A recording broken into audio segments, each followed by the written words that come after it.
বাক্সারকাছে তিলজলা রোডে ৬৪ নম্বর ওয়ার্ডে তিলজলা যুব শক্তি সংঘ ক্লাবের মা ভগবতী জাগরণ পুজোর পঞ্চম বর্ষের পুজো সমাপ্ত হল।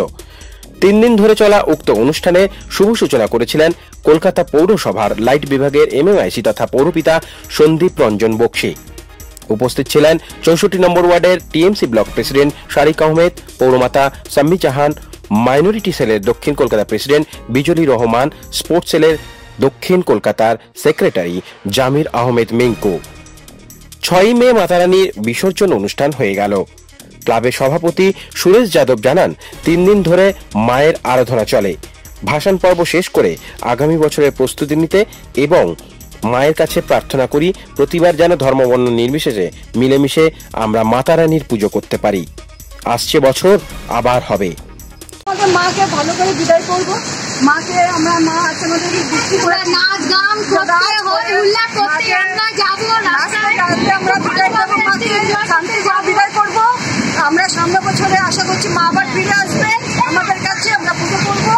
আর কি বলে মা আজকে বৃষ্টি দিয়ে আমাদের সকলকে ঠান্ডা করেছেন, এটা মাকে আমরা সকলে সবাই ধন্যবাদ জানাচ্ছি। আপনার নাম? আমার নাম অনিমা দাস। যা হচ্ছে ঠিকই হচ্ছে, কারণ কি ধরো শুধু নিজের ভাবলে তো চলবে না, মানুষের জন্য ভাবতে হবে। আজকে এই বৃষ্টিটা খুবই সবারই মানে মনের ইচ্ছা ছিল যে বৃষ্টিটা হোক। হ্যাঁ, তো মা তো আমাদের আজকে অলরেডি 3 দিন খুব ভালোভাবে আমাদের হয়ে গেছে। যেটা প্রথম দিন আমার উদ্বোধন হলো, দ্বিতীয় দিন আমাদের জাগরণ হলো, ভোজন কীর্তন যেটা হলো, কালকে আমাদের ভোগ চললো। হ্যাঁ, আর আজকে বিসর্জন আছে। তো বিসর্জনের পর বৃষ্টি হলে আমাদের কোনো অসুবিধা নেই। আর আমি খুশি আছি যে কমসে কম মানুষের কল্যাণ হচ্ছে। তো মাকে আবার কি প্রার্থনা করবে আগামী বছরের জন্য? বাস এইভাবে সবাইকে মঙ্গল, সবার মঙ্গল হোক, সবাই সুখে থাকুক, যে আগামী দিনে আবার সামনে বছর আবার আমরা যাতে মাকে ডাকবো, মা আমাদের মধ্যে আসবেন, সবাইকে আমরা আশীর্বাদ করব। তিলজলা যুবক সংঘ যেই আয়োজন করেছে, এটা থেকে কি বার্তা দেবেন? তিলজলা যুব শক্তি সংঘ আর আমাদের ভারতীয় সেলের সংঘ দুটোই সংস্থা এখানে আছে।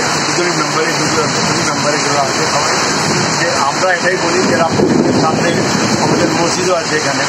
তো আমরা যেভাবে এখানে হিন্দু মুসলমান সবাই মিলে যে আমরা যে কোনো আয়োজনটা করি, চাहे ও হিন্দু পরব হোক আর মুসলিম সবার হোক, কোনো অসুবিধা নেই, সবাই মিলেই করি। আর এই বার্তাটা আমাদের ভারতে দিতে হয় যে যেখানে যেখানে হিন্দু মুসলমান জাতপাতি যে ধর্ম নিয়ে লড়াই হচ্ছে, সেখানে এগুলো বন্ধ হোক। সবাই মানুষ, সবাই মানে এখানে থাকার অধিকার আছে। ভারতের সবাই সেকুলার দেশ, সবাইকে থাকতে হবে, শান্তিভাবে থাকতে হবে। শান্তিভাবে থাকতে হয় তো মিলেমিশেই থাকতে হবে, মানে ধর্ম যার যার উৎসব সবাই। আপনার নাম? সুরেশ যাদব। রাজকুমার দাস, ইউকে নিউজ বাংলা, কলকাতা।